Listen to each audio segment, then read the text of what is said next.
Welcome to the Mosaic Monologues, an original audio drama series from Writers Mosaic. In this episode, A Woman's Work, written and performed by poet Nabeela Ahmed, we meet Zanaria, who is questioning how her life and work are valued within her Kashmiri household, and in the larger world, how wearing traditional clothing and the way you speak may determine how you are perceived and whether or not you belong here.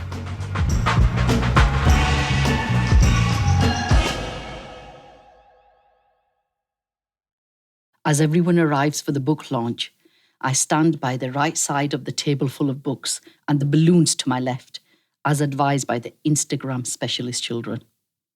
After thanking everyone, I introduce each child's work by the theme of the piece. These kids were brilliant throughout the project. For each child, I wanted people to understand this. These children are complex. Stop stereotyping. I look out and see the children sat up straight, looking at me with shy smiles. The headmaster seems to have changed his mind about leaving early and is now leaning onto the bookshelf, looking more relaxed. The funders are smiling and nodding along with every performance. The parents' faces are overflowing with emotion and beaming at everyone who stands up in front. A job well done, I tell myself. When it was all wrapped up and pizza boxes are opened, I move towards a parent. She's wearing shalwar kameez today and looks middle-aged, I think probably from Pakistan. So I switch languages. Tusani Nikki, bahut soni nazam likhi hai.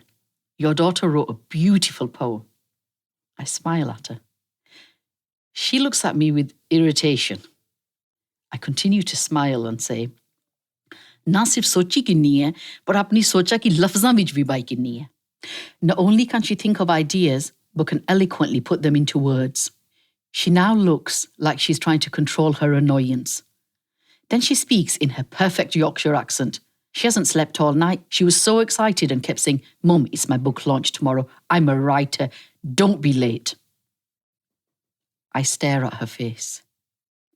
I was the seller at my doorstep. Now, I need time to adjust. But I've got ahead of myself. Let me tell you what happened from the beginning. Let me tell you about my restful weekend and time to plan for this huge launch that I have organised and needed to compare today. On Saturday evening, a matam, that's a death, happened in Bradford in my husband's family. At Fajr time, Masi Naito called to say that she will be here by midday and is turning up from Luton with 2 cars full, expecting a 3-course meal.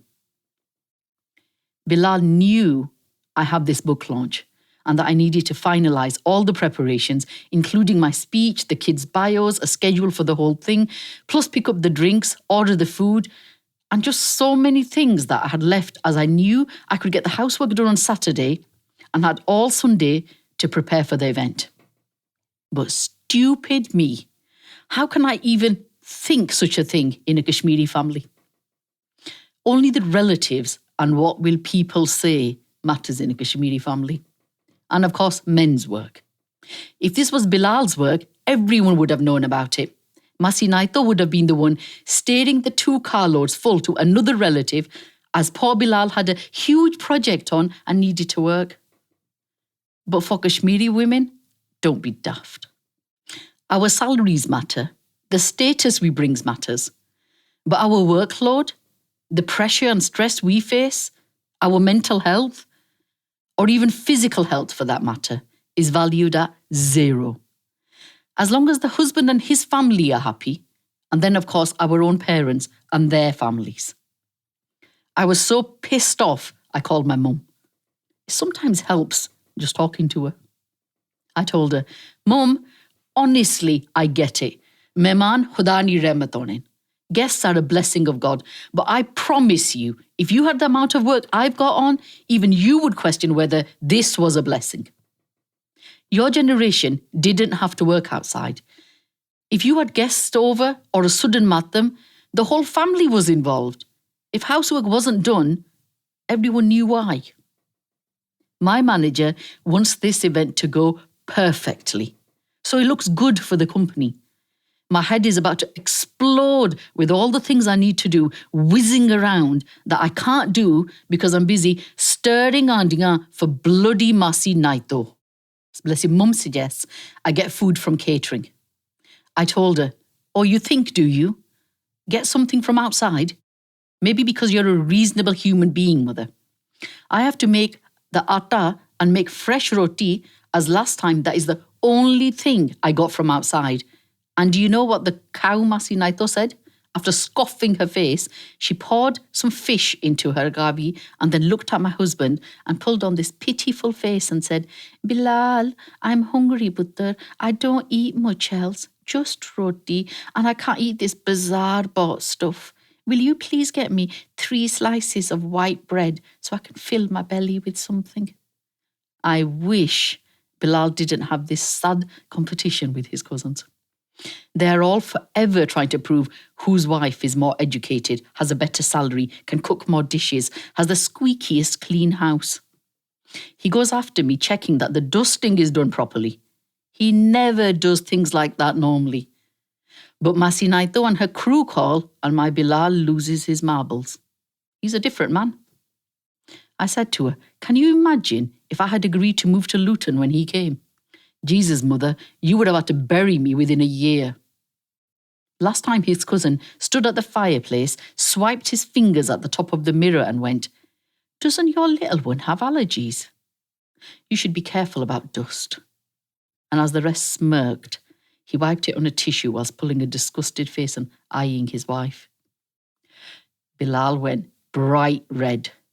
I just wanted to scream, "Yes, we are so dirty. Don't ever come back here again." Mum wouldn't believe me. I said to her, "You don't believe me?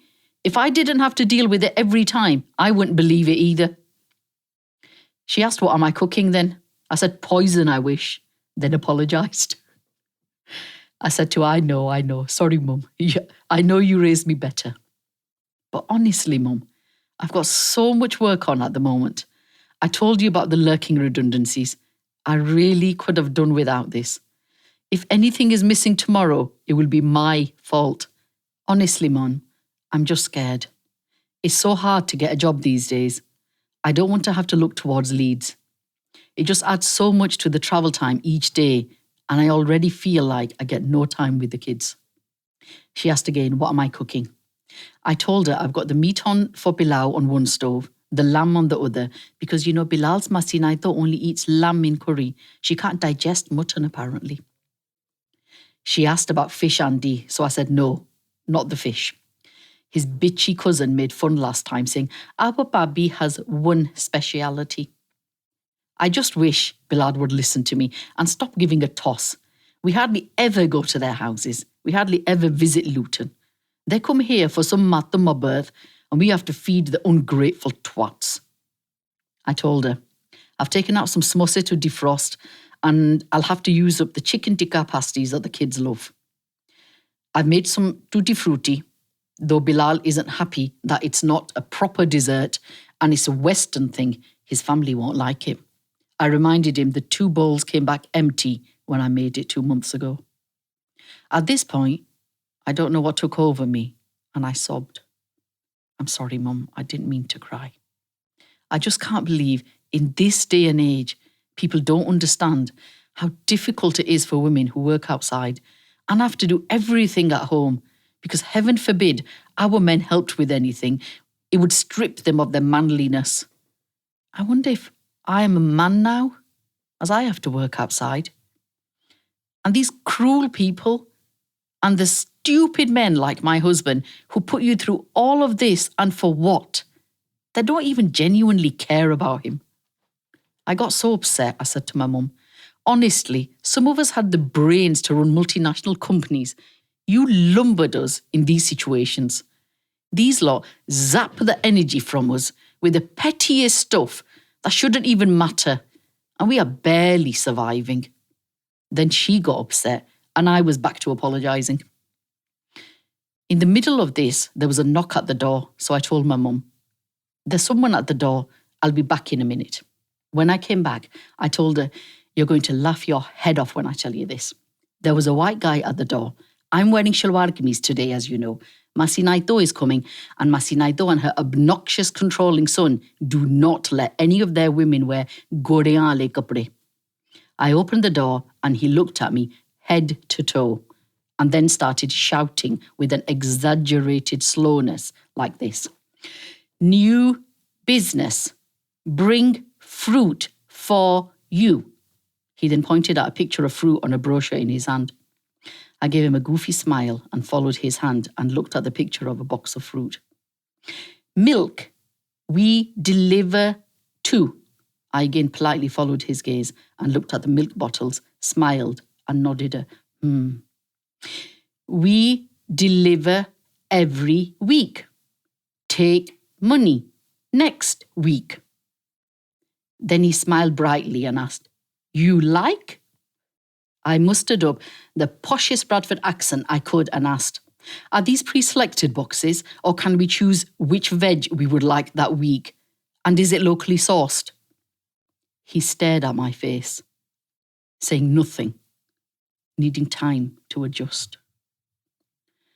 I said to her, "Mum, in my mind I thought, do you reckon my master's in education may have prepared me to ask a few simple questions of a seller at my doorstep?"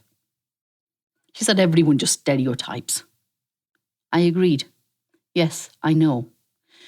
The stereotyping is so frustrating. Why would the clothes you wear mean you can't speak English? How long have we had migration to this city?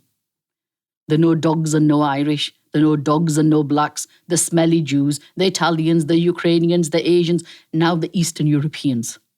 Still, so much judgment. Honestly, Mum, it's bloody exhausting. And that was my weekend, and why I had taken the long scenic route to prepare myself mentally. After the book launch went well, I was so relieved when this conversation with the parent took place and took me back to the seller at my door. And that was my weekend, and why I had taken the long scenic route to prepare myself mentally. After the book launch went well, I was so relieved when this conversation with the parent took place and took me back to the seller at my door. Once I have gathered myself, I'm thinking, this might be a good idea. I complain about bumping into too many people when I'm out. Next time, I will use shalwar kameez to my advantage. When I don't want to be disturbed and just enjoy my own company, I'll wear shalwar kameez, keep my mouth shut, and go to see the latest exhibition, enjoy cake at the tea shop using only a few words, or head into town. Everyone will look at me like that man, like I looked at this parent, as though I am stupid, like I do not belong here, and look down at me. I'll enjoy my peace and solitude amongst a crowd. The only thing is, I have noticed that when people treat me like that, it knocks even my confidence.